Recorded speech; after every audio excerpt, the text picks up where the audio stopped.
Bienvenue à ce 35e partage scriptural. Je m'appelle Soraya Ayouch et j'ai donc le plaisir et l'honneur d'être votre modératrice ce jour et cette semaine où l'on parle de l'importance de la place des femmes. Il y a eu la Journée internationale des femmes, donc il y a quelques jours.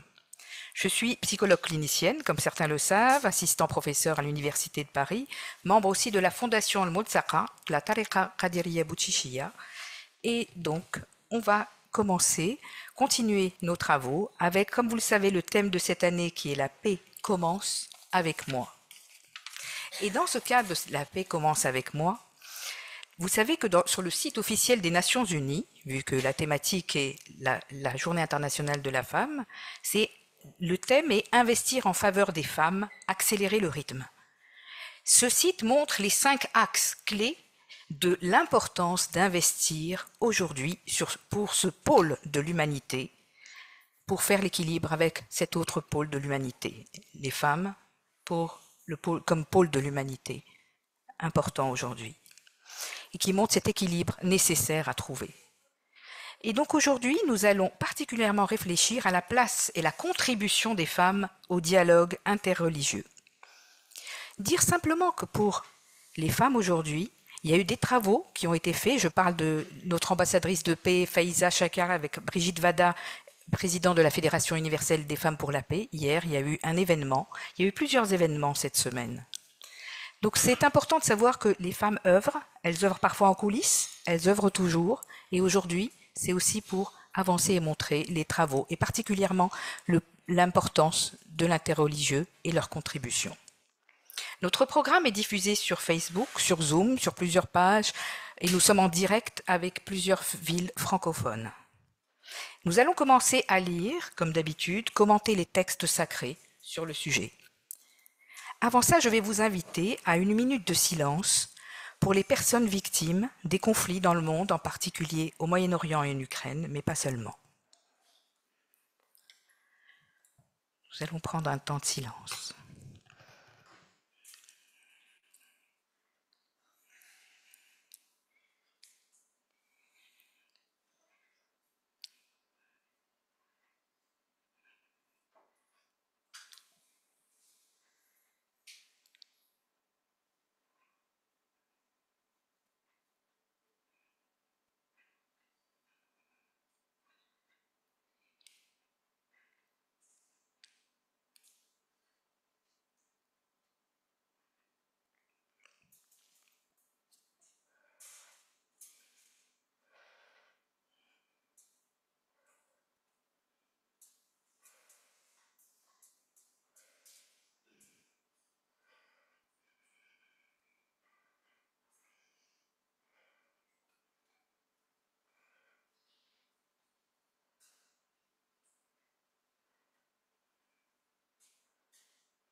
Nous allons commencer nos lectures. La première lecture va apporter un regard catholique. Il s'agit d'un extrait du discours du pape François aux participants à l'assemblée plénière du Conseil pontifical pour le dialogue interreligieux de juin 2017, qui sera lu par Brigitte Vada.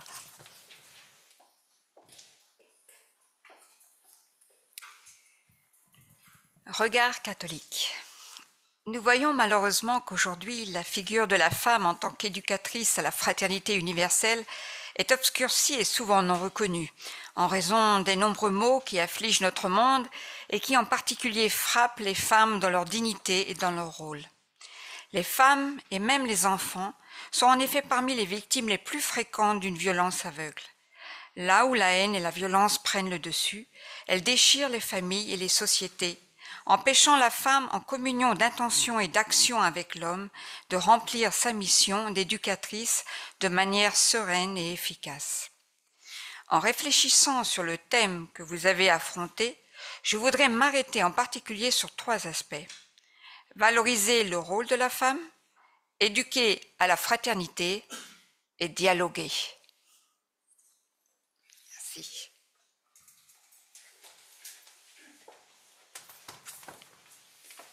Pour commenter cette lecture, nous avons le plaisir de recevoir Madame Marie Derain de Vaucresson, qui a participé à cette assemblée.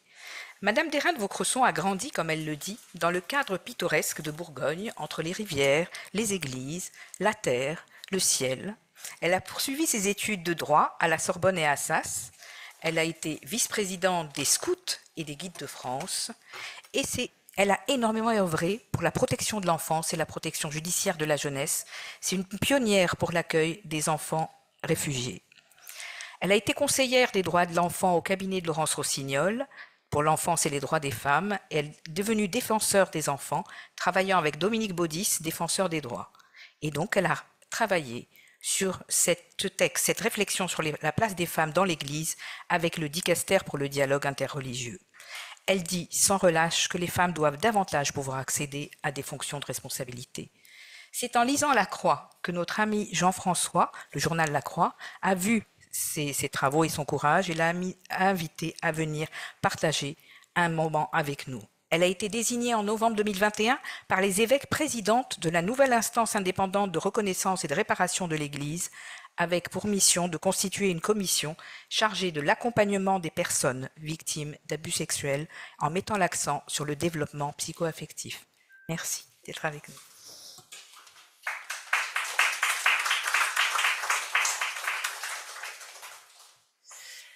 Merci beaucoup pour votre accueil, vous qui êtes ici dans la salle, et puis les personnes qui nous suivent et qui vont m'entendre par écran interposé. Voilà, je vais revenir un petit peu sur mon expérience professionnelle, personnelle et professionnelle, pardon, pour expliquer pourquoi j'occupe les fonctions que j'occupe aujourd'hui, et puis pourquoi aussi je suis engagée dans cette question du dialogue interreligieux, qui pourrait s'appeler dialogue pour la paix, parce qu'il me semble que chacune de nos religions sont engagées pour cette paix et intrinsèquement engagées pour cette paix. Ça fait un petit peu plus de 25 ans que je suis dans le champ de l'éducation, de l'action éducative, à la protection judiciaire de la jeunesse au ministère de la Justice en premier lieu.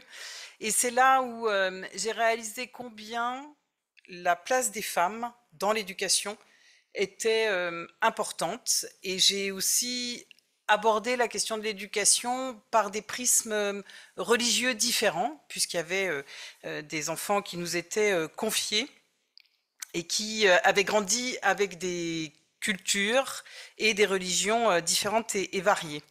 Et quand j'allais dans les familles, je me suis aperçue aussi combien le rôle des femmes était important, parce que la plupart du temps, nos interlocuteurs, à nous, éducateurs, psychologues, assistantes sociales, c'était les mères de famille. Les pères étaient au fond assez absents. Un deuxième lieu qui a été très fondateur pour moi, c'est celui du scoutisme, comme ça a déjà été rappelé, avant d'avoir des fonctions dans l'organisation un peu éloignées du terrain. J'ai été en responsabilité notamment locale avec des enfants. Ma spécialité était plutôt les 8-12 ans, mais j'ai eu l'occasion de partager beaucoup d'autres expériences, notamment avec des jeunes adultes. Et là, j'ai mesuré notamment l'importance au niveau mondial, international, au travers du scoutisme, de la possibilité d'éduquer à la fraternité et d'éduquer à la rencontre des autres religions. En France, on a la chance d'avoir une organisation qui s'appelle le Scoutisme français, qui réunit tous les mouvements de scoutisme des différentes religions et le mouvement laïque, qui développe lui aussi une dimension spirituelle, indépendamment d'une religion. Et j'ai mesuré combien c'était d'abord dans ce cadre-là de fraternité facile de provoquer des espaces de rencontre, de dialogue, et combien c'était primordial, avec, j'allais dire en opposition, ces facilités qui étaient permises parce qu'on vivait dans le scoutisme, et combien c'était en écho ultra positif des difficultés nombreuses que l'on pouvait rencontrer dans la société. Donc au fond, ça vient à se dire, mais comment ça se fait qu'il y a des endroits où c'est possible, dans la diversité, dans les différences, de se rencontrer et d'avoir des vrais dialogues profonds, qui repose sur la différence des religions, mais aussi les similitudes et les ressemblances, et pourquoi à d'autres endroits c'est aussi compliqué au fond. Et puis dans mes missions de défenseur des enfants, telles qu'elles ont été rappelées, vous savez que la Convention internationale des droits de l'enfant, alors quand on a été défenseur des enfants, on ne comprend le monde que par la Convention des droits de l'enfant et les droits des enfants. Je caricature un petit peu, mais quand même, c'est une place importante et surtout, on se rend compte combien dans les textes de l'ONU, qui concernent les droits de l'homme, les droits humains largement, les droits des hommes et des femmes et les droits des enfants, on encourage à cette reconnaissance de la place des religions et à l'importance du dialogue interreligieux. Et en fait, quand on fait cette expérience de le proposer à des enfants, là aussi, on s'aperçoit que c'est quelque chose qui répond à une curiosité de leur part. Et cette curiosité à la rencontre de la différence, à la rencontre des religions, c'est finalement encourager aussi à la fraternité et que ces espaces-là, ils n'existent pas aussi facilement que ça dans les familles, à l'école, dans les lieux d'éducation informels aussi, j'évoquais le scoutisme, mais on pourra en évoquer beaucoup d'autres. Et que sans doute on passe à côté de quelque chose quand on ne va pas dans ces espaces-là provoquer ces possibilités de dialogue. Alors, dans les choses qui ont compté dans ma vie aussi, j'ai à un moment donné, ça a été aussi rappelé, été en cabinet ministériel et dans un cabinet ministériel qui était configuré d'une manière qui a été critiquée d'ailleurs par les féministes, mais qui permettait d'aborder les questions des familles, de l'enfance et des droits des femmes. Et au fond, cette critique qui a été très très forte au départ en disant mais en étant dans cette configuration-là, on remet les femmes dans les familles, on les cantonne à leur rôle de mère, de famille ou de femmes faisant tourner les foyers. Et au fond, finalement, on s'est aperçu assez vite que c'était positif de pouvoir faire s'articuler ces trois dimensions et que finalement, ça revenait à soutenir, accompagner les familles, à donner une place aux enfants, à leur protection et à leur éducation, tout en encourageant les femmes à répondre à leurs aspirations personnelles, de vouloir prendre part à la marche du monde, et ça, au-delà de leur propre famille, au-delà des rôles sociaux auxquels elles pouvaient être assignées, au-delà de leur foyer. Alors, il a été dit que j'étais catholique, que j'étais croyante. En tout cas, je suis rattachée au texte introductif des propos du pape de cette conférence, effectivement, à laquelle j'ai participé en 2017. Et je veux partager cette conviction forte comme croyante, comme catholique, effectivement, que à la suite du Christ, au fond, le message, c'est justement d'aller à la rencontre. Et d'aller à la rencontre, pas seulement par le discours, mais par l'action et par les actions partagées. J'allais dire que j'ai beaucoup de chance parce que c'est ce que j'ai vécu dans ma famille, c'est comme ça que j'ai grandi de manière très spontanée, et puis je vous l'ai dit déjà beaucoup vécu dans le scoutisme. Je me suis toujours sentie appelée à aller à la rencontre des personnes les plus fragiles, des personnes blessées, et de faire en sorte qu'elles soient actrices de leur propre histoire le plus possible. Et je crois que les religions, elles ont une place à jouer de ce point de vue-là, sans enfermer les femmes dans les rôles sociaux qui cantonnent à l'éducation, aux soins, à la bientraitance, comme si les hommes n'étaient pas capables de ça. On sait pourtant qu'ils en sont parfaitement capables. Et il me semble que le risque, c'est notamment dans une perception des traditions des religions, avec certains rigorismes qui ancrent des fonctionnements très patriarcaux. J'ai un discours un peu féministe, mais si on ne l'a pas aujourd'hui, je dirais qu'on ne l'a jamais, qui glissent vers cette pente d'enfermement des femmes, et qui les éloignent justement dans les possibilités d'agir et de jouer un rôle positif, dans cette rencontre en juin 2017, duquel est extrait le texte, il y a effectivement cet enjeu très très très très fort que le pape résumait en 3 piliers: valoriser le rôle des femmes, éduquer à la fraternité et dialoguer. Et je voudrais vous dire comment, dans les quelques minutes qui me restent, je crois que c'est possible d'y parvenir. D'abord, valoriser le rôle des femmes, c'est vraiment créer les conditions pour que chacune puisse parvenir à l'émancipation à laquelle elle aspire, et que les organisations sociales le permettent, mais sans doute aussi les discours dans les religions, dans les espaces religieux le permettent aussi. Donc plutôt que de commenter ce petit texte, je voudrais poursuivre plutôt ce qu'il m'inspire, d'autant que j'ai réalisé que 2017-2024, ça fait 7 ans, et que 7 ans, c'est déjà quelques années. Et je crois qu'on est obligé de regarder des évolutions sociétales majeures, à la fois sur le champ des régressions, mais aussi sur le champ des évolutions positives. D'abord, les femmes, on a pris 1 minute pour penser aux conflits dans le monde, et on sait que les femmes et les enfants sont toujours les premiers à payer les conséquences des conflits et des tensions. Et ça veut dire que notre monde, de ce point de vue-là, ne s'est pas amélioré ces 7 dernières années. On pense très spontanément à la guerre en Ukraine, il y a plus de 2 ans maintenant. On peut penser aussi très spontanément aux derniers événements au Moyen-Orient, les massacres du Hamas en Israël, et en réponse les massacres en Palestine. Et on voit bien ce qui se passe au travers des enquêtes déjà qui remontent de l'ONU, des femmes violées de part et d'autre, des enfants qui sont dénutris aujourd'hui en Palestine, gravement dénutris, avec des destructions qui sont catastrophiques et qui mettront des années pour retrouver des niveaux de vie satisfaisants et des niveaux de développement satisfaisants pour les enfants en particulier.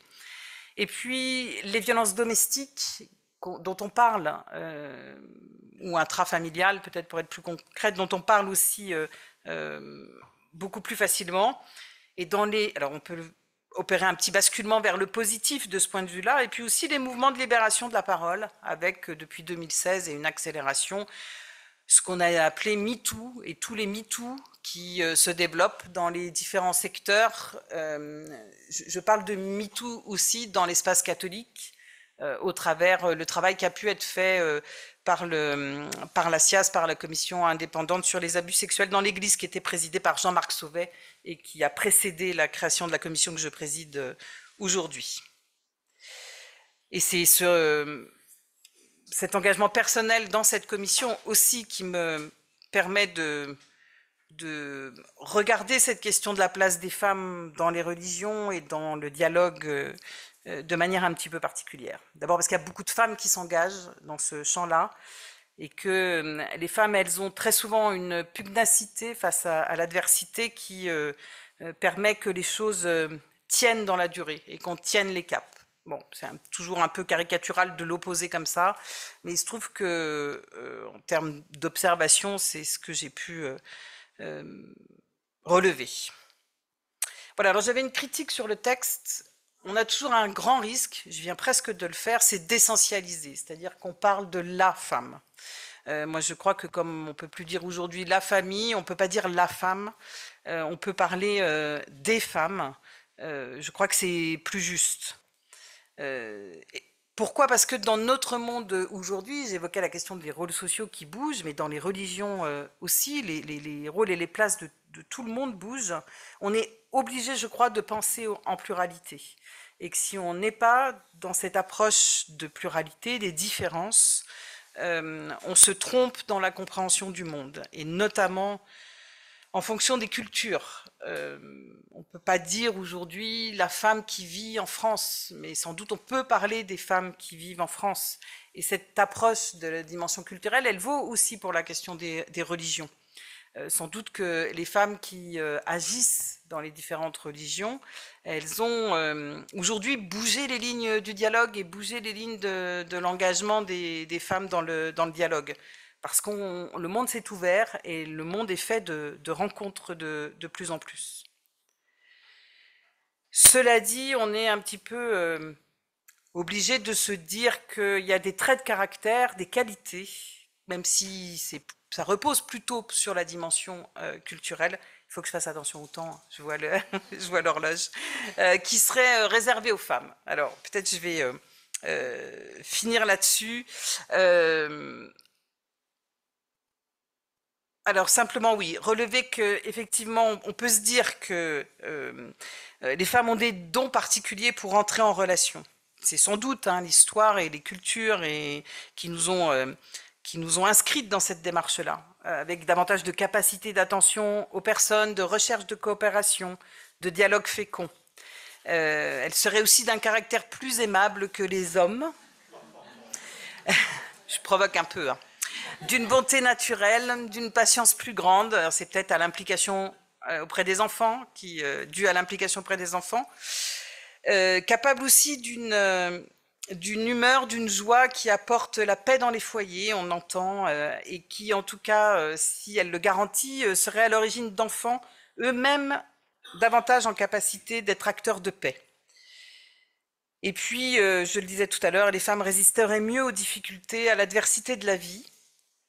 Alors en tout cas, si ce sont des qualités qu'on peut attribuer aux femmes, et puis je vais vraiment m'arrêter là, comme ça on pourra y revenir peut-être, c'est aussi, je crois, des conditions de dialogue pour la paix, de rencontre des autres, et de rencontre des autres différents.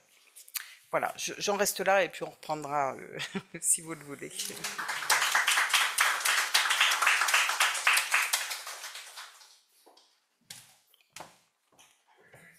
Merci, Madame Derain, de cet exposé qui nous montre particulièrement que j'étais sensible à la question de la pluralité des femmes, de la richesse de leurs différences, et qui fait qu'il y a des femmes porteuses d'engagement et qui savent regarder aussi des jeunes de différentes cultures, porteurs d'engagement, et leur répondre.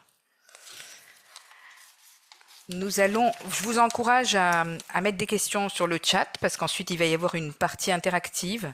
Et donc pour les présents et ceux qui sont aussi en visio, les intervenants et les orateurs répondront à vos questions. Donc je vous encourage à le faire.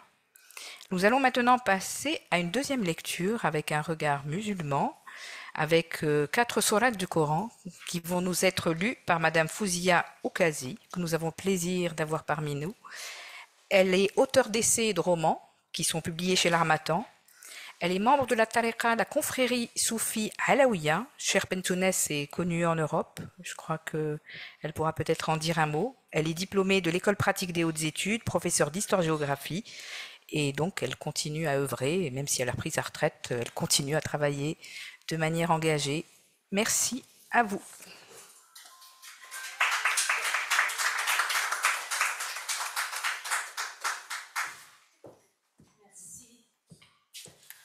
Bonjour à toutes et bonjour à tous et bonjour à ceux qui sont connectés. J'aime bien le mot connecté parce que ça relève du numérique, mais ça relève aussi, on peut être connecté par le cœur et je trouve ça très beau. Donc en matière de dialogue, alors ce qui est étonnant aussi en arabe, on a 4 mots pour dire femme et homme. C'est ça qui est intéressant. On a Dhakarul Unt, on va en parler tout à l'heure, et puis il y a Rajul ou el Mar'a qui sont plus couramment utilisés dans le contexte langagier courant. Voilà, mais en matière de dialogue, il faut dire que les musulmans sont un petit peu plus, on ne va pas dire les précurseurs, mais ils sont un peu plus en avance que les autres religions, tout simplement. Pourquoi? Parce que tout simplement, les Arabes, avant l'islam, étaient déjà en conversation, en dialogue avec leurs coreligionnaires, avec les habitants qui étaient chrétiens et juifs à la Mecque et à Médine. Donc vous savez qu'il y avait beaucoup de chrétiens qui étaient à la Mecque et donc l'islam est venu après, par la suite, au 7e siècle, est venu prendre acte de ce dialogue. Et donc je ne pense pas que les conversations étaient portées sur la métaphysique mais en tout cas il y avait dialogue quand même entre les gens. Et Et les musulmans ont établi, les musulmans quand ils arrivent après à la Mecque et à Médine, établissent donc des dialogues, c'est évident, avec les chrétiens et les juifs. On suppose que c'était des conversations de voisinage, mais évidemment par la suite il y a eu des dialogues avec ces chrétiens et ces musulmans pour convertir à la nouvelle religion en fait. Hein. Et on sait que les premiers musulmans étaient non seulement des païens de la Mecque, mais aussi des chrétiens et des musulmans et des juifs, pardon. Quant au rôle de la femme, on peut évoquer le rôle de Khadija, qui était la première femme du prophète musulman, et qui avait un cousin qui s'appelait Waraqa, qui était chrétien. Et ce chrétien n'a pas du tout, ne s'est pas converti à la nouvelle religion musulmane. Voilà, il est resté chrétien, et donc il est resté dans de bons termes avec sa cousine Khadija, et puis son cousin par alliance, Mohamed. Voilà, donc... et on a aussi l'exemple de la fille du prophète qui était mariée à un chrétien, et quand l'islam a commencé à bien s'installer, les compagnons du prophète ont demandé au prophète que sa fille se débarrasse de son mari chrétien. Et elle n'a pas voulu, elle a dit c'est un chrétien, je lui dois protection, et donc il n'a pas changé de religion. Et donc vous voyez qu'il y avait quand même des dialogues de conversion ou de pas conversion, mais en tout cas c'était des dialogues assez féconds, et c'était assez intéressant. Et donc elle a gardé son mari chrétien, arguant du fait qu'elle avait le droit et le devoir de le protéger en tant que non-musulman. Voilà. Ce qu'on sait aussi, c'est qu'au Moyen-Âge, les autorités musulmanes de Bagdad ont ouvert une école qui s'appelait la Maison de la Sagesse. Et dans cette maison venaient débattre des chrétiens, des musulmans, des juifs, enfin les musulmans c'est normal puisque les califes étaient musulmans, mais des juifs, des chrétiens, mais aussi des zoroastriens. Vous savez, cette religion qui existe encore un tout petit peu en Iran, mais dont la plupart des croyances se trouvent en Inde actuellement. Et donc à ces débats participaient des femmes, à ces débats à la Maison de la Sagesse, participaient des femmes, et on peut plus ou moins supposer que c'était des dialogues de lettrés. Et il y avait la femme du calife qui était là, qui s'appelait Bourhan, et on est au IXe siècle. Au IXe siècle, donc on parlait de religion, on parlait de philosophie, on parlait de cosmologie, on parlait de peuple, de sociologie, voilà. Et c'était quand même assez intéressant à ce moment-là.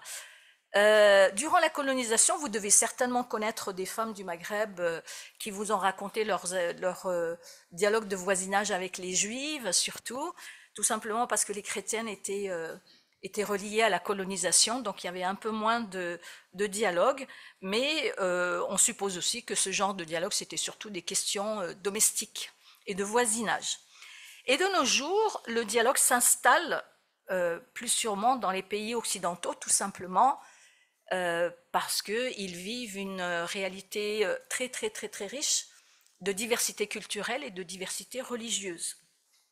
En parlant de la participation des femmes au dialogue, des femmes musulmanes au dialogue, pas plus tard qu'il y a 2 semaines, j'étais à un voyage à Turin interreligieux, donc on a rencontré les catholiques et les musulmans à Turin, et sur les 15 participants, 10 étaient des femmes.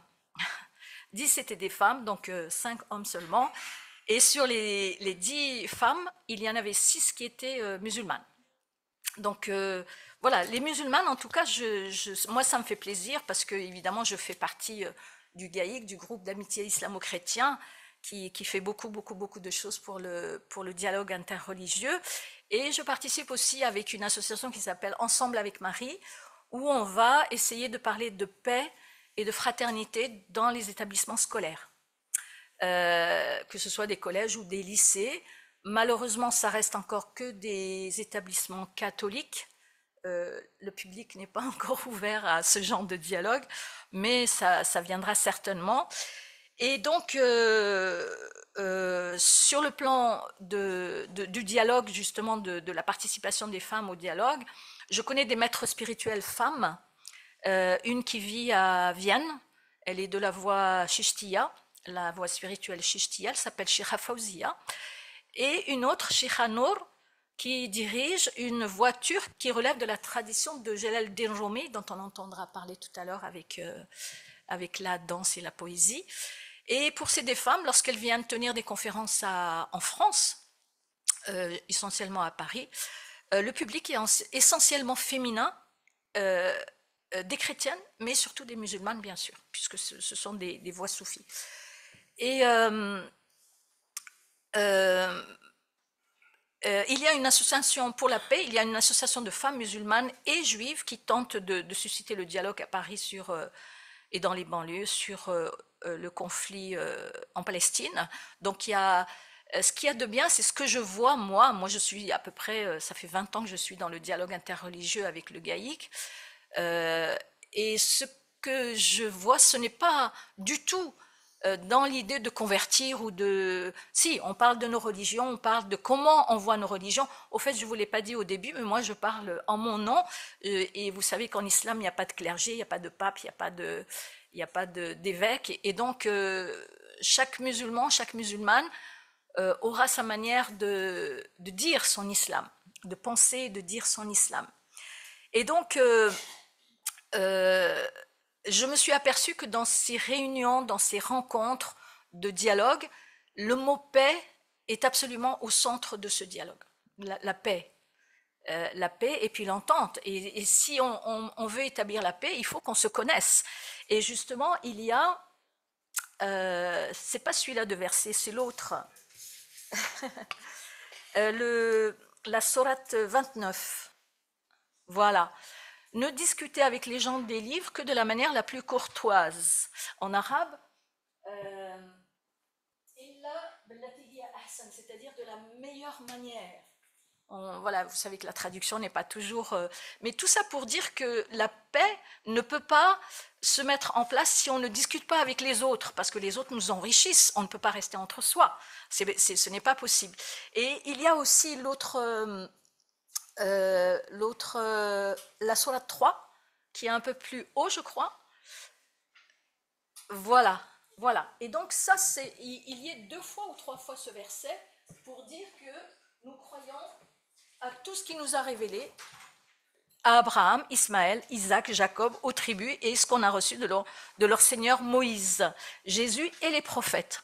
Et vous voyez que Mohamed n'est même pas cité. Et donc, nous ne faisons aucune distinction entre eux. Et c'est pour ça que quand j'entends quelques musulmans pour dire c'est eux qui ont raison, enfin vous me direz, il y a aussi des chrétiens, des catholiques pour dire qu'ils ont raison, on peut pas avoir raison. La diversité est une bénédiction, on dit. Donc, le dialogue, c'est aussi reconnaître la diversité et reconnaître la différence des autres. Sinon, ça n'a pas de sens. Et donc, d'une manière générale, les femmes investissent dans le dialogue interreligieux. Il y a aussi le fait que si elles s'investissent, c'est pour donner une parole de paix, et cette parole de paix vient dans une société où il y a un peu de stigmatisation de l'islam, hein, surtout depuis, vous le savez mieux que moi, surtout depuis les attentats des années 2000, hein, début des années 2000. Alors pour cet investissement féminin, spécifiquement féminin, dans le dialogue interreligieux, on parle de féminisme musulman. On va pas creuser la question parce que ça fait beaucoup parler, hein, le féminisme musulman qui est critiqué par le féminisme occidental, tout simplement parce qu'on estime qu'une femme qui est voilée ne pourrait pas, en Occident on pense ça, ne pourrait pas participer à l'émancipation, au dialogue, etc., etc. Et donc il y a des femmes voilées qui ont prouvé qu'elles pouvaient participer, puis que le voile était un choix et non pas une obligation. Et vous savez, hein, c'est surtout depuis cette fameuse loi de 2004 sur l'interdiction du voile qui a poussé des femmes musulmanes à participer à des rencontres interreligieuses de dialogue et qui apportent leurs expériences et leurs connaissances. Du coup, ces femmes sont aussi bien critiquées par les musulmans ultra que par évidemment les tenants d'une laïcité pure et dure, hein.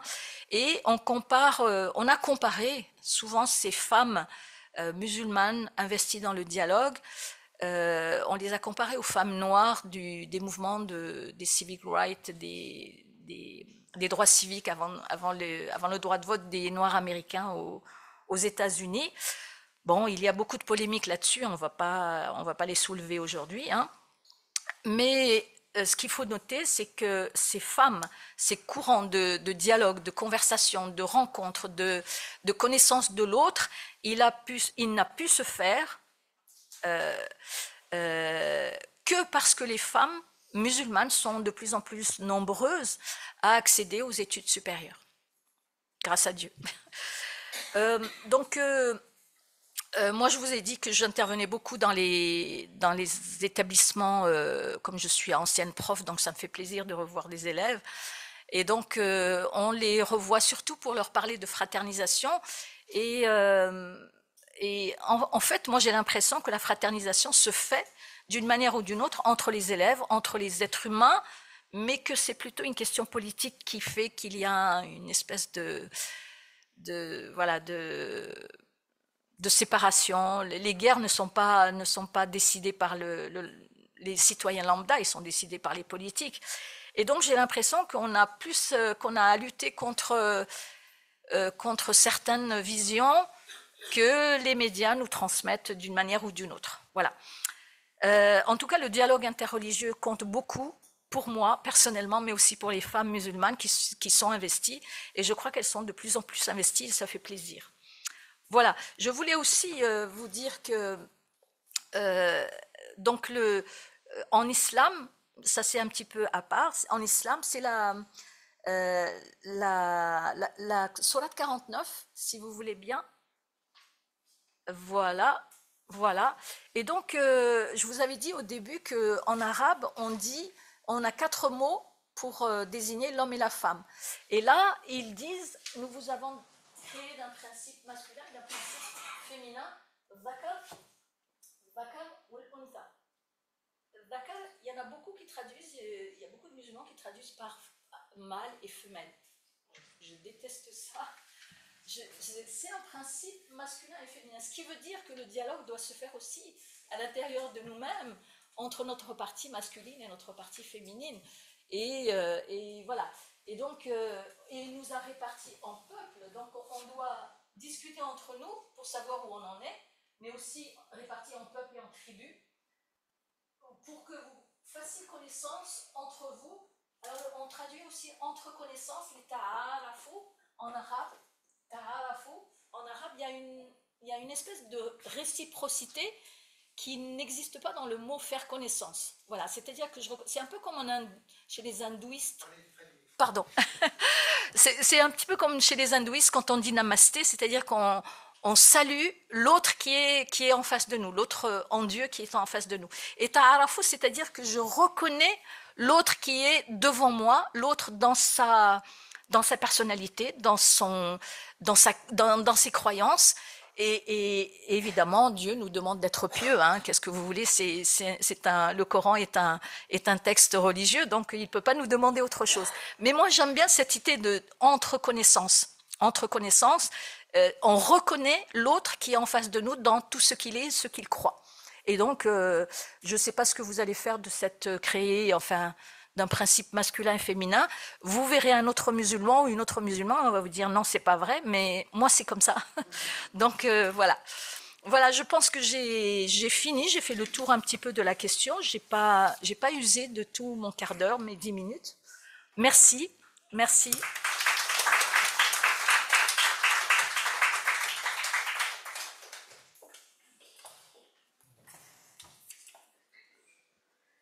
beaucoup, Madame Fouzia Oukazi. Vous voyez là la femme de l'émir, l'âge de la révélation, femme en islam, Lila. Je crois qu'elle nous a montré ce qu'il en était de l'amitié, de la discussion entre chrétiens et musulmans, en s'enracinant dans les sourates du Coran. Nous vous avons créé hommes et femmes, et nous avons fait de vous des peuples et des tribus pour que vous vous entreconnaissiez. Merci. Alors maintenant, nous allons avoir une petite pause culturelle avec Jyotsna Lianatratne, fondatrice et directrice artistique de souffle de danse. Je vais vous lire un petit passage qui a été écrit par le maire Bruno Gardère, qui est de la mairie de Saint-Symphorien, près de Bordeaux, et qui nous a parlé après avoir vu ce qu'a fait Madame Jyotsna Yanaratin. J'ai été invitée ce dimanche matin à découvrir une nouvelle association communale, Souffle de danse. La compagnie crée des spectacles, permet de transmettre un patrimoine ancestral de danse sacrée, traditionnelle et rituelle. Elle crée également des projets avec des établissements spécialisés tels que l'Institut national des jeunes sourds de Bordeaux, des EHPAD du département et des hôpitaux de jour sur l'Hexagone. Souffle de danse fait vivre la force créatrice des rituels et entre au cœur de leur sagesse pour nourrir le présent. Merci à Joycia de ce travail. Alors elle va nous présenter aujourd'hui l'envol, une danse inspirée du sama qui veut dire audition spirituelle, qui danse sacrée des derviches tourneurs, c'est transmise par Jeleldin Rumi. Cette danse, inspirée du sama, a été réalisée pour elle pendant la période du Covid, à l'occasion de la célébration de la Journée internationale de la danse, afin de célébrer, comme elle le dit, par la danse, l'ouverture du cœur. Avant de l'écouter, je vais vous lire un texte, juste un petit poème de Jeleldin Rumi, qui montre en fait ce qu'elle souhaite signifier dans cette danse. Ô jour, lève-toi. Fais resplendir ta lumière, les atomes dansent. Grâce à lui, l'univers danse, éperdu d'extase, libéré du corps et de l'esprit. Je te murmurerai à l'oreille où les entraîne leur danse. Tous les atomes dans l'air et dans le désert dansent, étourdis et ivres dans un rayon de lumière, ils semblent comme étourdis. Tous ces atomes ne sont pas différents de nous, heureux ou malheureux, hésitants et déconcertés, nous sommes tous des êtres dans le rayon de lumière du bien-aimé. Jeleldin Rumi. Je vous laisse écouter.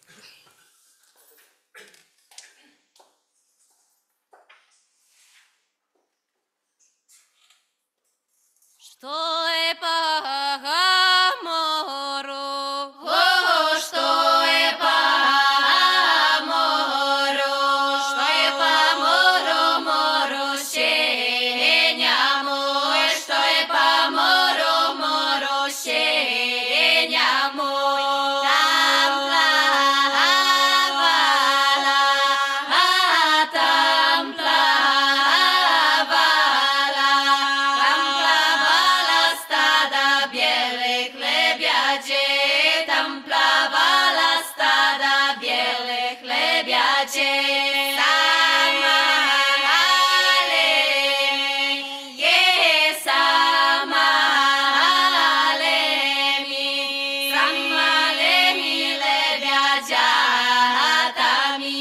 Самалеми лебедятами.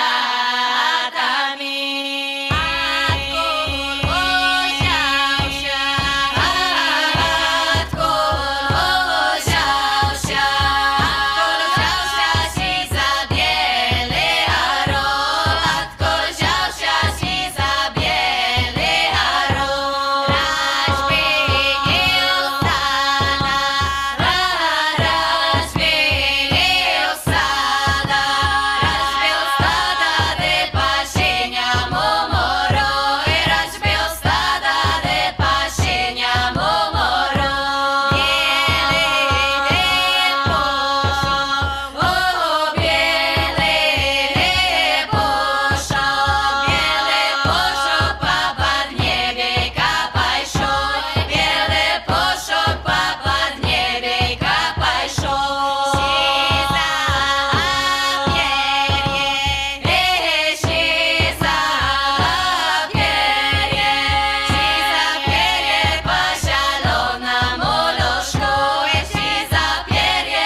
Merci beaucoup à Jyotsna. Nous vous invitons à visiter son site www.soufflededance.com.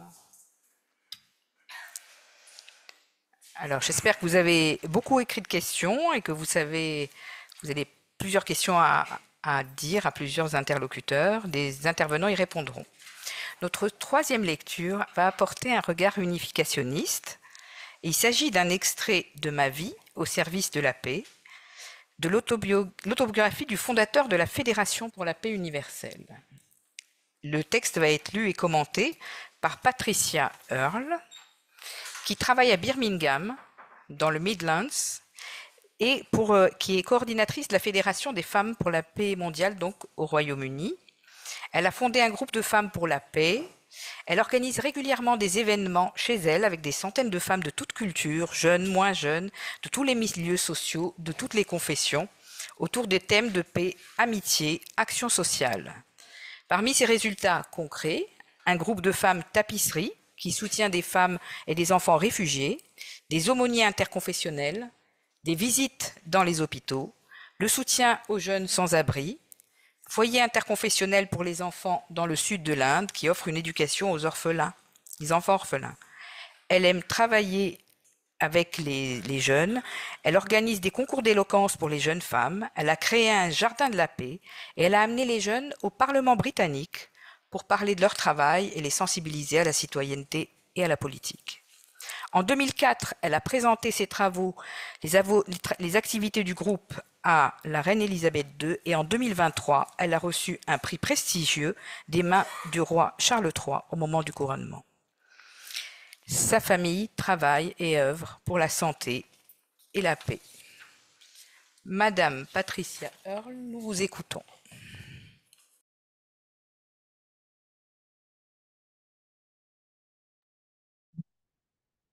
Chers amis, je suis vraiment reconnaissante d'être invitée à ce forum sur la contribution des femmes au dialogue interreligieux et de parler au sujet de mon travail pour la paix. J'ai vécu en Angleterre depuis 1977, ça fait longtemps et j'ai oublié mon français. Je vais lire ma présentation si vous me permettez.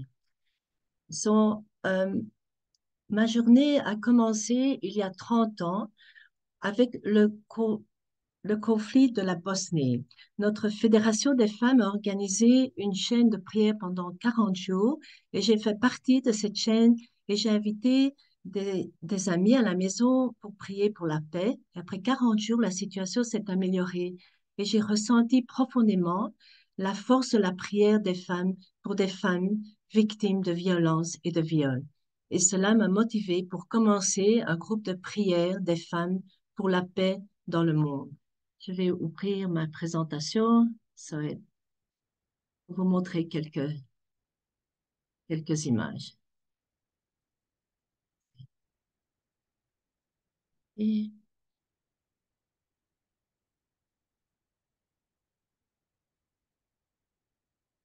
ok.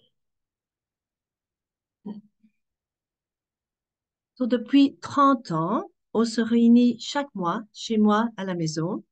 Et au début, on était 4-5 personnes, mais petit à petit, le groupe a grandi et on est devenu interreligieux, ce qui vraiment reflète l'aspect multiculturel de Birmingham. On a à peu près 150 mosquées et 30 gurudwaras et aussi de toutes les religions. Parfois, on est plus de 100 personnes, 50 différentes nationalités, le tiers chrétien, le tiers musulman et le tiers les autres religions, hindous, sikhs, juifs, bouddhistes, baha'is, zoroastriens. C'est comme une mini Nations Unies, de toutes les races, de toutes les cultures, de toutes les religions et ou pas et différents niveaux sociaux.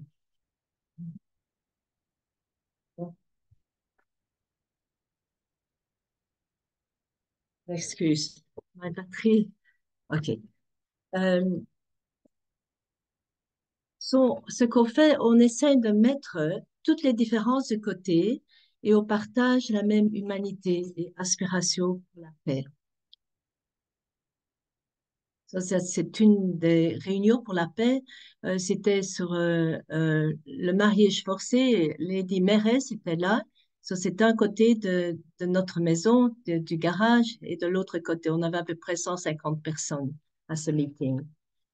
Donc, qu'est-ce qu'on fait dans ces meetings? On met la différence de côté et on partage la même aspiration pour la paix. On écoute l'histoire des femmes qui viennent de pays où quand il y a du conflit. Ça peut être la Syrie, l'Afghanistan, ça, c'est Dr Yacoubi d'Afghanistan qui est venu parler, aussi du Yémen et d'autres pays. Et c'est vraiment quelque chose de très touchant d'écouter l'histoire de ces femmes. Et ça, quelque chose de très, très touchant. Ça a une résonance particulière dans notre cœur. Mais aussi, on partage nos soucis en tant que femmes dans une société qui est pleine de problèmes, de violences domestiques, des défis des jeunes, des intégrations de la famille, problèmes d'intégration religieuse, raciale, sociale, sont des problèmes et des issues partagées ensemble, peu importe notre religion. Ça, c'était il y a quelques jours, on a eu euh, un grand événement pour le Jour international des femmes. On avait à peu près 90 personnes dans notre maison. Et ça, on vraiment partage son cœur.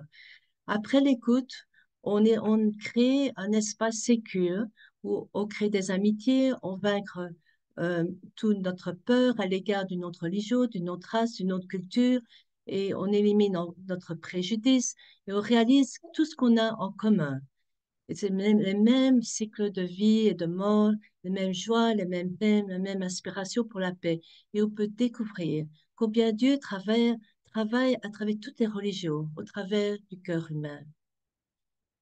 Après l'écoute et le partage, c'est le temps de la prière. On prie pour chacune, on prie pour la paix en soi-même, pour nos foyers, notre société et le monde.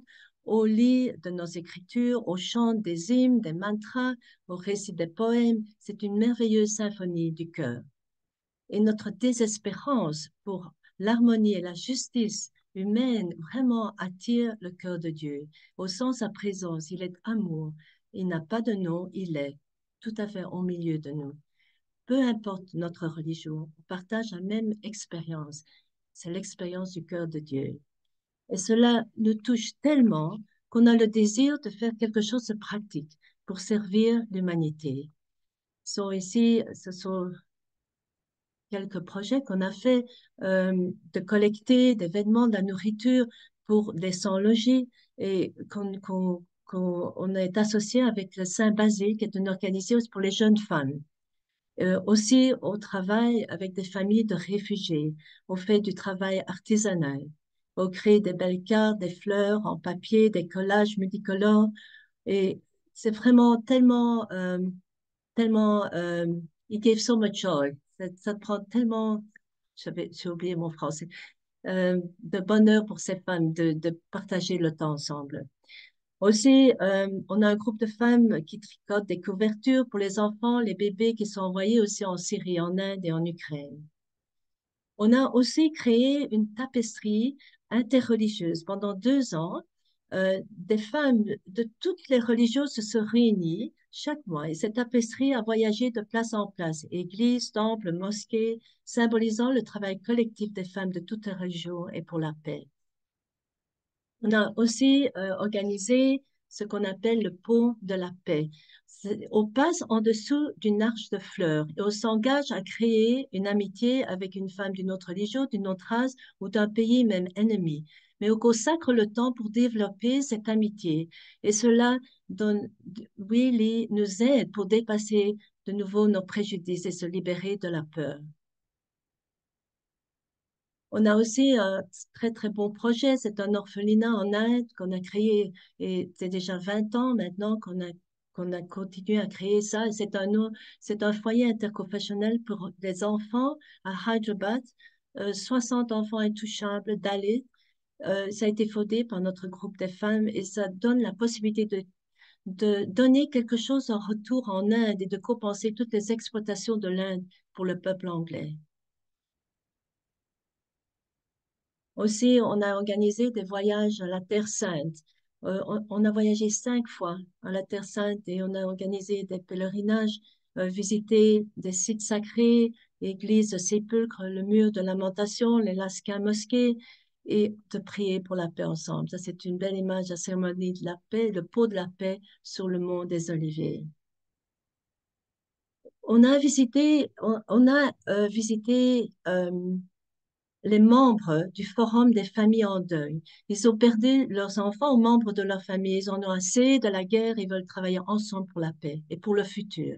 Ce sont des héros qui ont absorbé leurs souffrances et peuvent se pardonner. Et nous avons invité Elena, qui a perdu son fils, et Ali, son frère, juif et palestinien. Et ils sont comme maman et fils. Ils travaillent ensemble et ils ont parlé ici à Birmingham, dans beaucoup d'écoles, à l'université, à la mosquée, la synagogue et à notre groupe des femmes. C'était vraiment touchant pour les jeunes d'entendre leurs témoignages. Et ce groupe a besoin de beaucoup de support, spécialement pour l'instant avec le conflit avec Israël et Gaza. Aussi, on a invité beaucoup de femmes à aller au Parlement britannique pour célébrer les jours des Nations Unies. Ici, c'est pour les droits des hommes et aussi pour l'élimination de la violence à l'égard des femmes et des filles. Aussi, par cause de la situation dans le monde, on veut organiser beaucoup de euh, services interconfessionnels pour la paix. C'était à l'Institut Al-Mahdi euh, en juin 2022. Aussi, on a répété ce genre de réunion pour amener les leaders de toutes les religions et leurs membres. Et parfois, on a plus de 150 personnes. On prie ensemble pour la paix, au collecte de l'argent pour une bonne cause. Ici, on a aussi fait des veillées de prière maintenant, spécialement ce temps-ci, où c'est vraiment très, très sérieux. Ici, c'est dans une église, j'ai offert une prière. On a aussi on sent l'importance aussi d'organiser des séminaires pour l'éducation pour la paix, pour la Fédération des femmes. Et ici, c'est dans une église, on a organisé, il y avait beaucoup de monde, à peu près 180 personnes là, de toutes les religions, et on a étudié les principes de la paix, comment créer la paix en soi-même, et then ça commence en soi-même, et puis dans sa famille, dans la société, dans son pays, dans le monde, et pourquoi c'est tellement difficile. Et mais il commence à l'intérieur de soi et comment apporter la réconciliation, le pardon à tous les niveaux. Alors aussi, on a été euh, j'ai été aussi invitée à parler de mon travail pour la paix à l'Hôtel de Ville à Birmingham. Et en septembre 22, on a reçu un prix de reconnaissance du maire de Birmingham pour notre travail interreligieux. Pendant 30 ans, on a fait ce travail. C'est une longue journée. Et mon mari a toujours été un grand support, toute notre famille en fait. Aussi, à l'occasion du couronnement du roi Charles et de la reine Camilla, nous avons reçu un prix spécial qui s'appelle le couronnement champion de notre famille royale. Ça a été vraiment un grand privilège et cela me permet de visiter des écoles et de parler de la paix, de l'importance du travail volontaire au service de la communauté. Aussi, dans notre groupe pour la paix, on essaye de penser beaucoup aux jeunes parce que s'il faut vraiment essayer de passer quelque chose de notre fondation pour les jeunes. C'est un projet déjà depuis 8 ou 9 ans. On a un projet spécial pour les jeunes femmes, le concours de discours pour encourager les jeunes d'exprimer leur point de vue publiquement et développer leur confidence pour parler et créer des amitiés avec des jeunes de toutes les religions. Ici, c'était à Birmingham d'abord, et puis ça, ce sont les participants, et alors les gagnantes, et puis alors les gagnantes vont à Londres, et alors il y a de nouveau une compétition, et alors la gagnante finale va aller au Parlement pour faire leur speech. Un autre projet qui a été vraiment très cher à notre cœur. On a essayé d'encourager les jeunes pour un travail d'environnement et de créer un jardin de paix.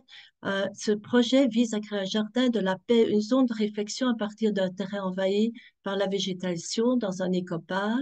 12 jeunes hommes ont commencé à déblayer le site, à construire une clôture autour de celui-ci. C'était un travail très dur, il faisait très chaud à ce moment-là.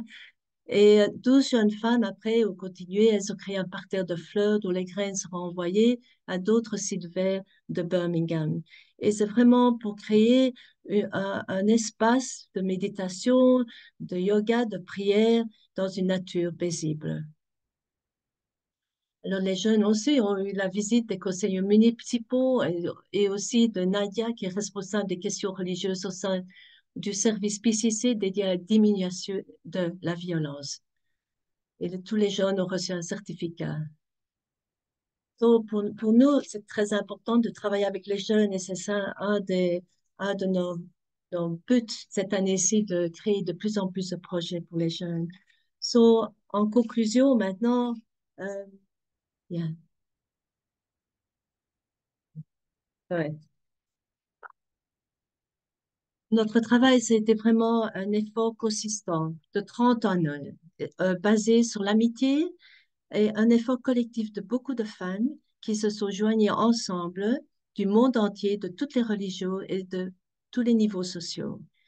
Il y a tellement d'énergie et de créativité impliquées, des sujets nouveaux, des nouveaux visages, théories et pratiques, des événements au Parlement, mais en même temps aussi des projets au fond de la société. Une longue journée d'efforts pour se pardonner et demander le pardon. Et le plus important, je pense, c'est de briser les barrières, de changer ses concepts, d'éliminer ses préjudices et découvrir notre humanité commune en partageant des expériences de vie qui nous réunissent à une place où nos cœurs peuvent se joindre. Et je vais terminer par cette cotation du poète Longfellow. J'aime beaucoup et souvent je relis ces mots. Si nous pouvons lire les histoires secrètes de nos ennemis, nous trouverons dans la vie de chaque personne assez de souffrance et de peine pour désarmer toute hostilité. Il y a toujours une raison pourquoi une personne commet quelque chose euh, de, de mal pour quelqu'un d'autre. Il faut trouver la raison. Et alors, si on peut trouver la raison, on peut comprendre la vulnérabilité des deux côtés. Et finalement, je veux terminer par ces mots de Révérence Mimoun dans son livre Ma vie au service de la paix. Un fleuve ne rejette aucun des affluents qui se déversent ensoleillés. Il les accepte tous. Il embrasse tous les courants qui confluent pour n'en faire qu'un, tout en progressant vers l'océan. L'être humain dans le monde actuel ne saisit pas cette simple vérité. Les affluents qui cherchent le fleuve et se jettent en lui sont les nombreuses religions et confessions actuelles. Chaque affluent tire son origine d'une source différente, mais tous vont dans le même sens. Ils cherchent le monde idéal où règne la paix. Bien. Merci beaucoup.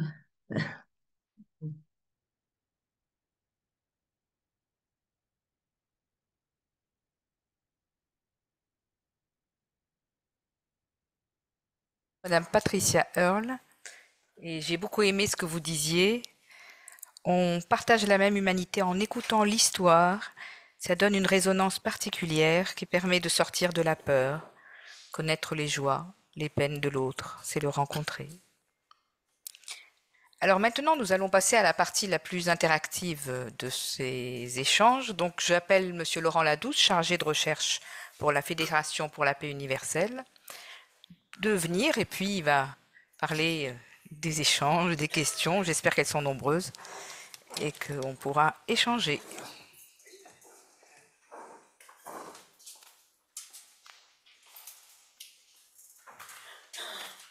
Bonsoir à tous, merci d'avoir suivi ce programme. Alors, je dois dire que pour l'instant, sur le chat, on n'a qu'une seule question. J'espère qu'on en aura d'autres. Donc, ce que je vous propose, c'est que les personnes dans la salle qui ont des questions, vous pouvez les poser en précisant à quelle oratrice vous souhaitez vous adresser. Il y avait Madame Patricia Earle, on a eu Madame Derain au début et Madame Moukazi au milieu. Voilà. Donc, quelqu'un veut commencer? Ah, un monsieur? Chez vous, Médiane, vous avez la parole.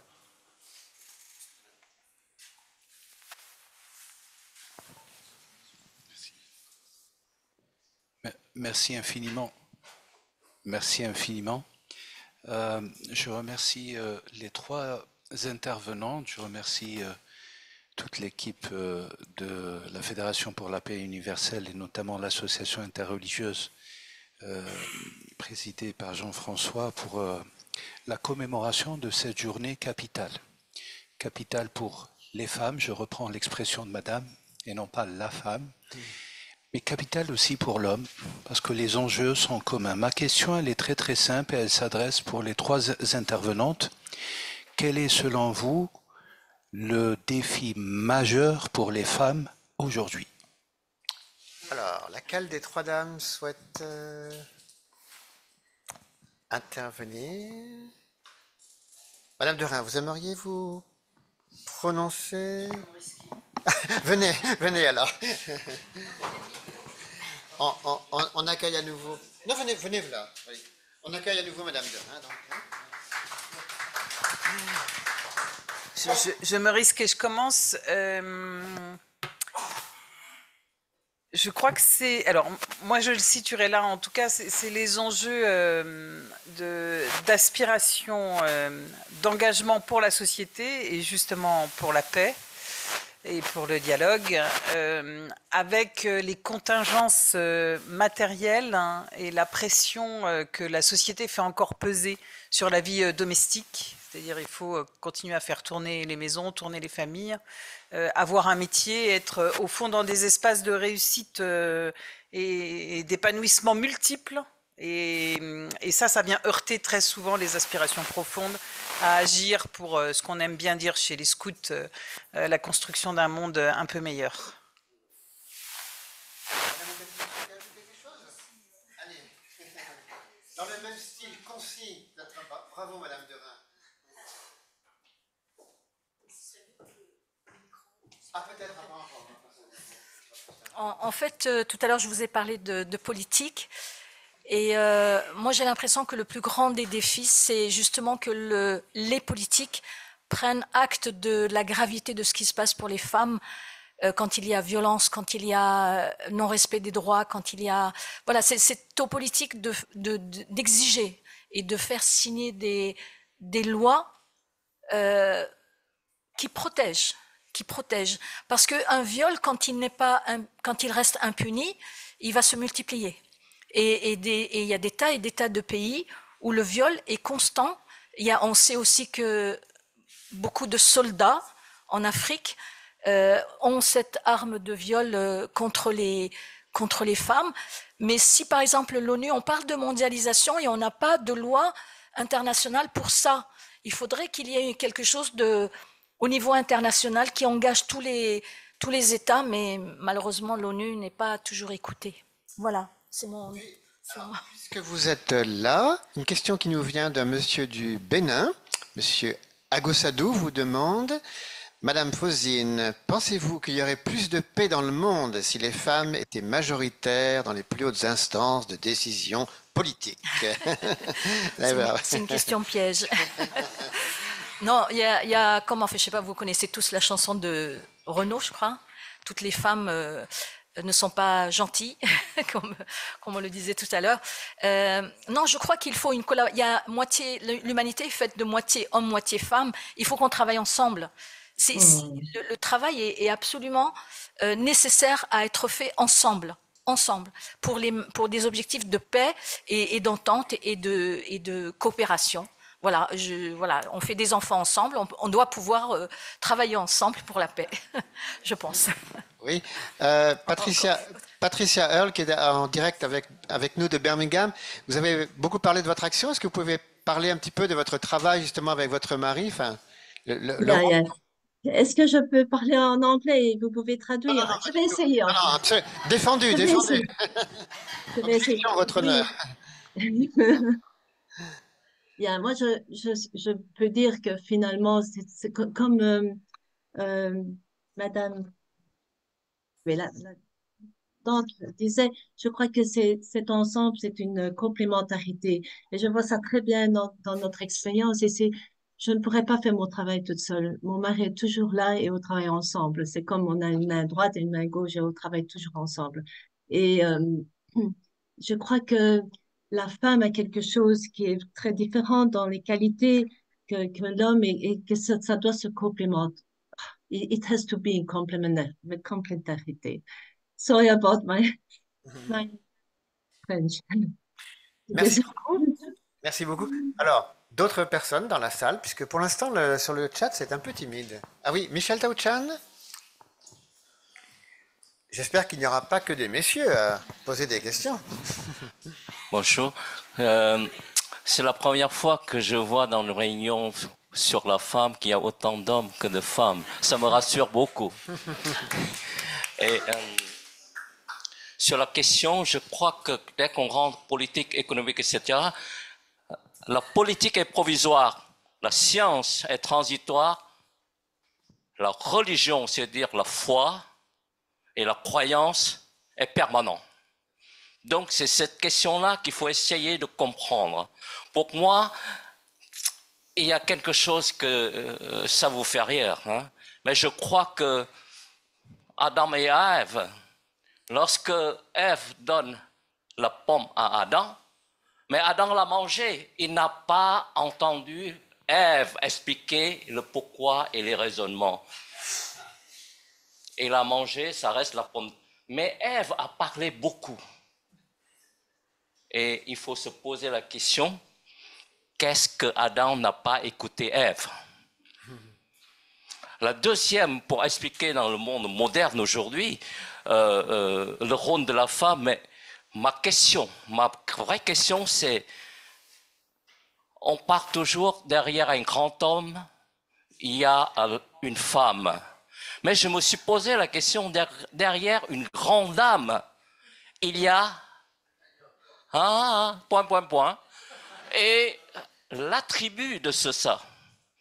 Et quand j'ai posé cette question-là, ben, ça fait réfléchir. Et ça m'a fait réfléchir depuis 3-4 semaines où j'ai assisté à des conférences sur le rôle de la femme, la journée de la femme, comme à la Grande Mosquée de Paris, qui est animée par Boumedienne, avec des ex-ministres, etc., le rôle de la femme. Et hier, à la maison de Tunisie, j'ai resté de 2h jusqu'à 19h écouter les femmes. D'ailleurs, il y a Vada qui a parlé également. Mais qu'est-ce que j'ai pu comprendre? J'ai pu comprendre, d'abord, il y a la première table ronde sur les femmes, mais que des femmes extraordinaires, des grandes dames. Puis sur les artistes, des grandes dames.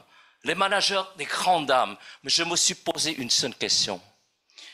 Lorsque les dames, ces dames-là ont parlé, elles ont parlé de façon libre et non pas parlé de façon comment trouver la libération de la femme dans telle chose, dans telle chose, dans telle chose.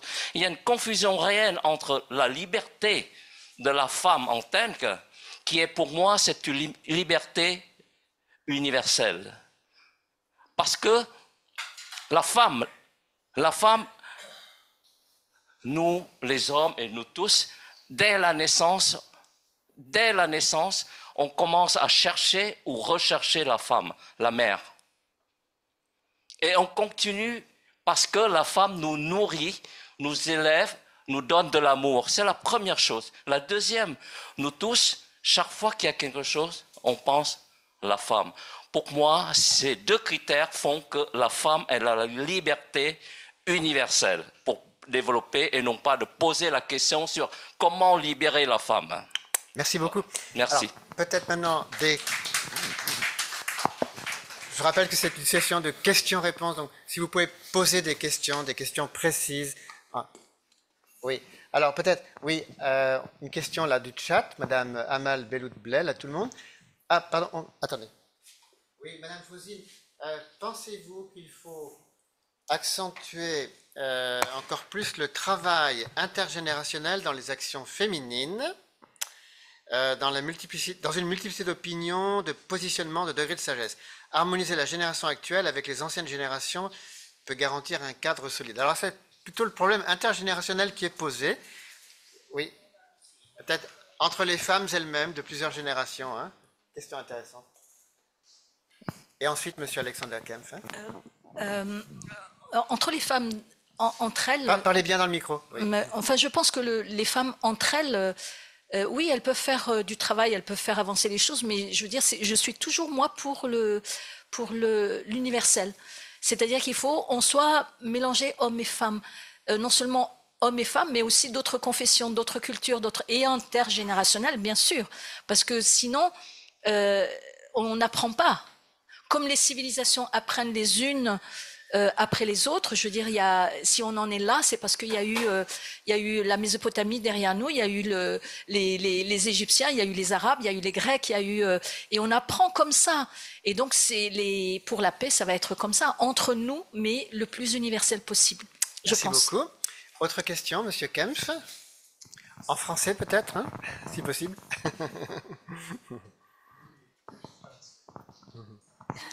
Oui, bonjour. Je suis allemand, je ne parle beaucoup français, mais c'est nécessaire pour une translation.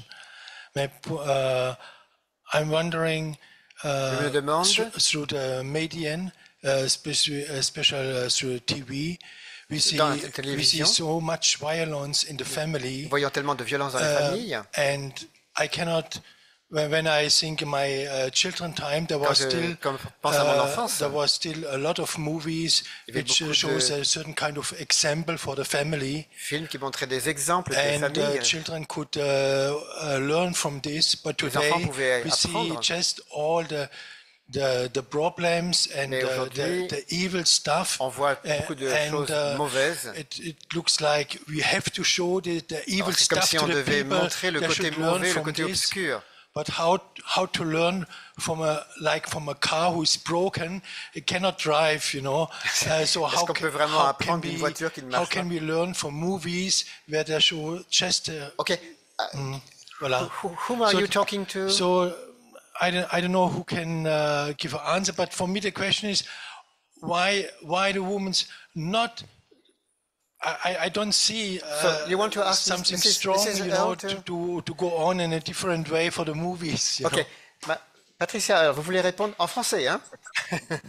Oui. Oh, c'est vraiment difficile, mais est-ce que c'est possible de poser la question de nouveau? Parce que, en fait, comment, dans la culture, comment avoir Monsieur Kempf déplore que beaucoup dans la télévision, on voit beaucoup de mal et on voit pas tellement d'exemples de familles heureuses, quoi.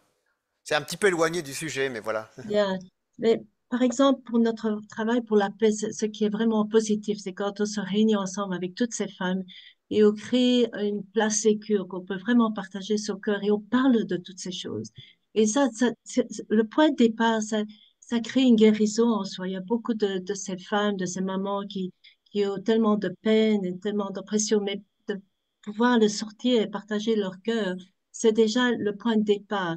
Et quand elles peuvent trouver une certaine libération dans leur cœur, elles peuvent trouver une certaine paix. Et à ce moment-là, c'est tellement plus facile de voir comment on peut engager avec ses enfants. Je pense que pour pouvoir vraiment créer une connexion de cœur dans sa famille, avec son mari, avec ses enfants, il faut trouver la paix à l'intérieur de soi. Et pour ça, il faut débloquer son cœur. Ça a besoin de healing, de guérison. Et pour ça, je crois que les femmes ensemble peuvent s'aider très fort pour ça. On peut parler avec toutes ces conférences et tout ça, mais c'est vraiment quelque chose de très fort, très profond à l'intérieur du cœur. Et quand on sent une certaine paix à l'intérieur de soi, je crois qu'on a une bonne influence dans sa famille, avec les jeunes et avec l'entourage autour de soi et dans notre société. Le point de départ, c'est que les femmes doivent être libérées, first, elles-mêmes. Ça, c'est ce que je constate dans mon travail. Yeah. Merci. Alors, je vous invite vraiment à poser des questions précises, en fait, hein, en précisant à quelle oratrice. Brigitte Wada? En fait, bon, j'ai pas vraiment une question, mais peut-être pour répondre à Monsieur Boumedienne, de parler particulièrement de l'importance de la famille. parce que je pense qu'on parle de futures générations et dans la famille, on parle aussi de beaucoup de choses et c'est important que les parents puissent parler justement de l'harmonie interconfessionnelle déjà, parle aussi de déjà créer cet environnement dans lequel l'enfant peut déjà s'ouvrir à d'autres religions et peut-être aussi à développer son caractère, à développer enfin la possibilité. Je pense que ça commence déjà même dans la famille. Je sais que c'est facile à dire, mais c'est un point important, je trouve. Voilà. D'accord.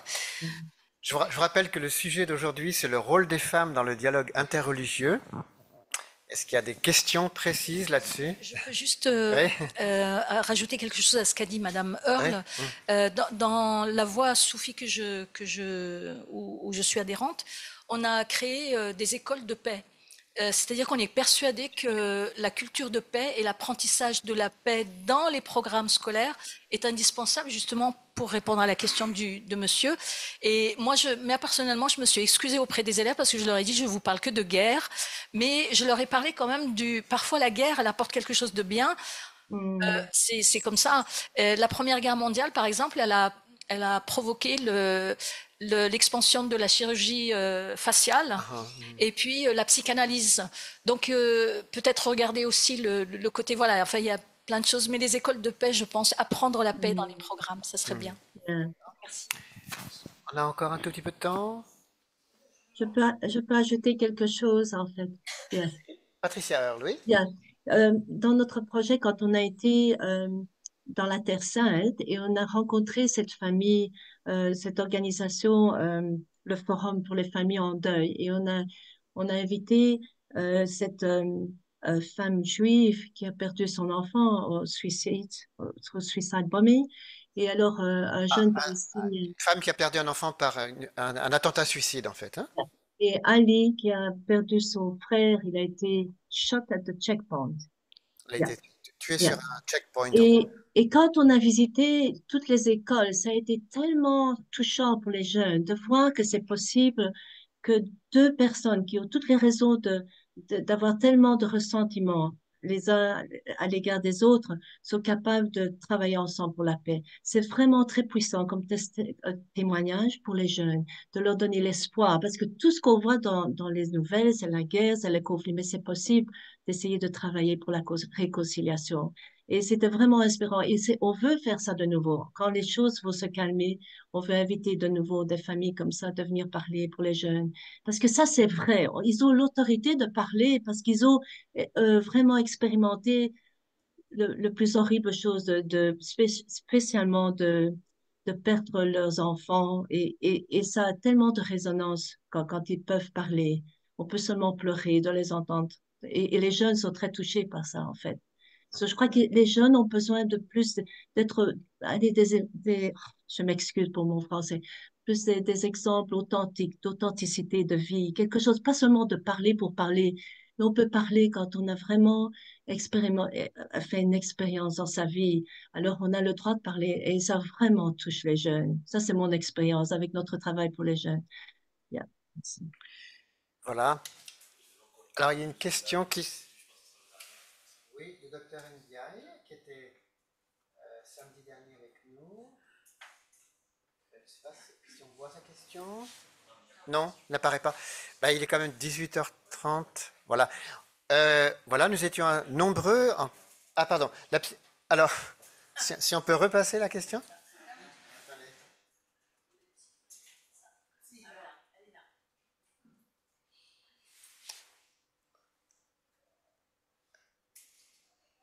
Ah, la psychanalyse est à la frontière entre le scientifique et le religieux. J'ai appris d'un psychiatre lors d'une conférence sur le rôle du monstre dans les violences psychologiques d'enfants. Elle n'a pas toujours été gentille pour les mères d'enfants autistes à cause de Bruno Bettelin. Bon, c'était un commentaire, voilà. Bah, écoutez, on était nombreux en tout cas dans cette salle pour ce sujet, plus que d'habitude. Je crois que Jean-François va pouvoir... C'est très intéressant en fait. Beaucoup d'hommes, et puis nous étions à peu près 50 par Zoom de beaucoup de pays. Je laisse la parole maintenant à Jean-François Moulinet qui va clôturer cette soirée. Ah non, pardon, c'est... Ah, pardon, excusez-moi.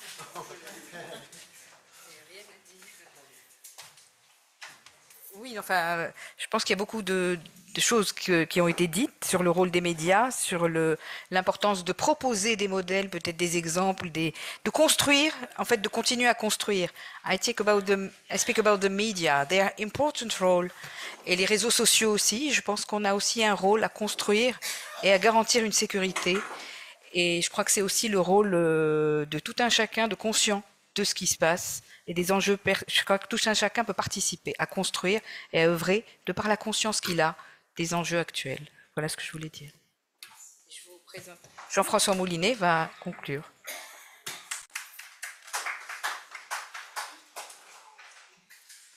Bonsoir tout le monde, mesdames et messieurs. Donc je dois dire que j'ai beaucoup hésité à parler ce soir, parce que je me suis dit c'est quand même la journée internationale des femmes, et j'ai pas cette qualité. Donc, mais quand même, bon, je veux vous remercier. Alors, je veux remercier beaucoup de personnes. Bon, d'abord tous ceux qui sont branchés par Zoom avec nous, et puis ensuite toutes les intervenantes, parce que je suis touché à chaque fois qu'on organise. Je vois que les intervenants et les intervenantes s'investissent beaucoup. J'étais très touché par Madame Derain de Vaucresson, et j'ai vu, parce que comme je ne vous connaissais pas, quand j'ai lu l'article sur la croix, j'ai commencé à faire des recherches sur Google, et sur Google on voit tout, quoi. Mais sur vous, il y a trop de choses. Il y a trop de choses. Alors, j'étais vraiment impressionné, mais ce que j'ai retenu, c'est ce que je vous disais tout à l'heure, j'ai reçu, dans une interview, vous disiez que vous avez deux phrases, deux citations qui vous accompagnent depuis longtemps. Une citation de Baden-Powell, qui dit « Essayez de quitter ce monde en le laissant un peu meilleur que vous l'avez trouvé ». Et bon, ça montre votre parcours avec le scoutisme. Et la deuxième, c'était la parole de Gandhi, qui dit « On peut juger de la grandeur d'une nation par la façon dont les plus faibles y sont traités ». Et donc je vois que dans tout le parcours de Madame Derain, que j'ai pu voir, je vois cet aspect défenseur des droits, défenseur de tout, de toutes les causes justes, quoi. Alors ça me fait penser à Abraham. Vous savez, lorsque Abraham, à un moment, il a dû négocier avec Dieu. Et parce que Dieu voulait détruire, c'était Sodome et Gomorrhe. Et donc Dieu a demandé, enfin Abraham a négocié, si je trouve assez de juste, est-ce que tu protégeras la ville? Et Dieu lui a dit oui, malheureusement, bon, il n'a pas trouvé. Mais aujourd'hui, je me suis dit, voilà, on a Madame Derain avec nous, qui est une juste. Donc, c'est une protection pour nous. Pour Madame Ocasi aussi, j'étais très touché, parce que elle a vraiment très bien préparé son intervention. Pendant 15 jours, quoi, pratiquement, on a échangé par email. Et puis, à un moment, elle avait préparé tout son texte. Puis elle m'a dit non, je recommence tout. Elle a tout recommencé et bien préparé le PowerPoint, etc., quoi. Donc, j'étais vraiment très touché par tout le travail que vous avez réalisé. Pour la danseuse, bon, la danseuse, on l'a connue à travers le Vénérable. C'est le Vénérable qui m'a dit il faut la contacter. Parce que vous l'avez rencontré aussi avec le professeur Boumedienne, hein, je pense. Vous l'avez rencontré dans le sud-ouest. Et je pense que c'était approprié pour ce soir, quoi. Et j'espère aussi donc que Patricia Earle. Patricia, j'étais très heureux qu'elle parle français parce qu'elle est belge. Donc j'ai entendu juste un nom Nantes. Une fois dans Nantes. Donc ça, elle n'a pas perdu. Mais j'étais contente quand même qu'elle nous parle en français. Et ce que j'espère, c'est qu'elle vous a donné envie, qu'elle nous a donné envie de faire pareil dans nos maisons. C'est quand je vois qu'elle dit bon, qu'elle a commencé avec 4-5 personnes au début et qu'à un moment elle a réussi à réunir parfois plusieurs centaines de personnes, ça c'est vraiment impressionnant. Donc qu'elle réalise des mini-Nations Unies chez elle. Donc moi ça m'a donné envie en tout cas de le faire. Et aussi, donc, je veux remercier tous les volontaires, tous les bénévoles qui ont travaillé pour préparer notre rencontre d'aujourd'hui, et remercier aussi donc tous nos principaux partenaires, en particulier donc la Fédération pour la paix universelle, OURI, et je voudrais insister, quand je vois les partenaires, je suis toujours ému. Par exemple, la semaine dernière, on était avec Madame Legris, on était à une conférence au Forum 104, c'était les assises des associations du dialogue interreligieux et spirituel pour la région de Paris. Et je suis très ému par toutes ces personnes, parce que nous savons combien c'est difficile de travailler pour l'interreligieux, développer une association, et quand je vois toutes ces associations qui font quelque chose, je suis vraiment très ému. Donc il y a une association ce soir que je voudrais mettre un peu en valeur, c'est Mains Ouvertes. Mains Ouvertes, c'est une association qui se trouve à Lyon, mais il faudrait que je puisse passer d'Orient. Voilà. Donc ils ont 50 ans d'existence. Cette année, en 2024, ils fêtent leur 50e anniversaire. Donc ils font des réunions interreligieuses au centre commercial de la Part-Dieu à Lyon. C'est juste à côté de la gare de la Part-Dieu. Et donc ils se basent sur différents textes. Et tous les jeudis matins, ils se réunissent et ils font une activité interreligieuse. Donc là, je le mets parce que il y a quelques jours, c'était le 5 mai, on a signé ensemble une convention de coopération. Donc ça, j'étais vraiment, vraiment heureux. Ouais. Ça va comme ça? Plus encore? Mais là, ça va? Alors, autrement, donc, comme autre association amie, donc nous avons la Fédération pour la paix universelle et la Fédération des femmes, donc présidée ici par Brigitte Wada. Donc ils vont faire ils organisent une conférence le 21 mars. C'est un peu dans le prolongement de notre tous les mois, ils font des conférences. Donc on vous distribue des invitations. Et cette fois-ci, le thème, c'est le rôle des femmes dans l'éducation pour une paix durable. Donc si ça vous intéresse, vous regardez l'invitation, ça sera ici. Une autre association amie, c'est la diversité spirituelle. Donc cette association organise une fois par mois un témoignage d'une personnalité qui parle de sa vie. Et donc au mois de mars, le 22 mars, donc quelques jours avant Pâques, il y aura ça sera une occasion pour nous de découvrir Monseigneur Nicolas, qui est un évêque orthodoxe, qui a une vie très intéressante et qui a des activités dans beaucoup de pays, en fait. Donc vous pouvez le suivre. Donc comme toujours, je veux vous engager à visiter notre site, Texte sacré du monde. Donc sur le site, nous avons mis tout le contenu des traductions que nous avons fait vous avez 160 thèmes. Donc c'est du matériel que vous pouvez utiliser, si vous voulez, pour faire des activités interreligieuses aussi à votre niveau. Et je voudrais les remercier de leur venue. Modeste, tu peux me dire? Je voudrais les offrir à nos deux. Tu donnes nos deux dames. Je voudrais les offrir à nos deux oratrices pour vraiment les remercier de leur participation. Mais vous pouvez tout trouver sur le site, sur le site. Et je peux vous dire, pillez notre site, prenez le maximum de choses sur le site, utilisez-le au maximum, et c'est ce que nous voudrions. Nous voudrions vous fournir du matériel pour que toutes les personnes qui le désirent fassent des réunions comme on a fait ce soir. Alors, attendez, ça vous n'avez pas le droit de regarder. Regardez pas, regardez pas devant là.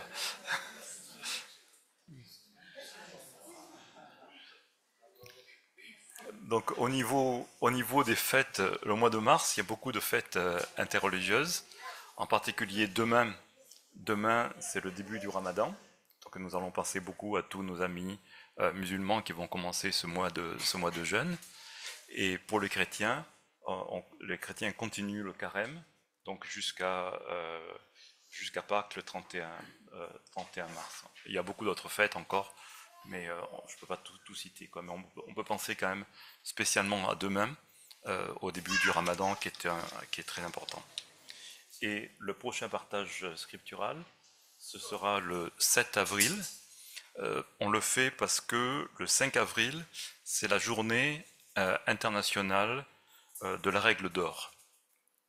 Donc on veut prendre comme thème la règle d'or. Et on a... Est-ce qu'elle est là, la dame? On voudrait parler de l'application de la règle d'or à tous les niveaux, c'est-à-dire au niveau personnel, au niveau familial et même au niveau des villes. Par exemple, on a une dame qui peut nous parler de l'application dans le jumelage de villes. Est-ce que Madame Vanessa est là? Bon. En tout cas, bon. Le 7 avril, c'est la journée internationale de la règle d'or, et spécialement l'association avec qui nous travaillons beaucoup, Ouri, attache beaucoup d'importance à cette journée de la règle d'or. Donc on va le mettre. Alors, pour terminer, pour vous remercier beaucoup, je sais qu'il y a des hommes qui ont préparé, en tout cas, ils l'ont emmené en tout cas, ils ont préparé un beau gâteau pour les dames. Si les dames veulent bien partager, mais on voudrait inviter toutes les dames peut-être à venir, et tout ensemble, souffler la bougie. Souffler les bougies.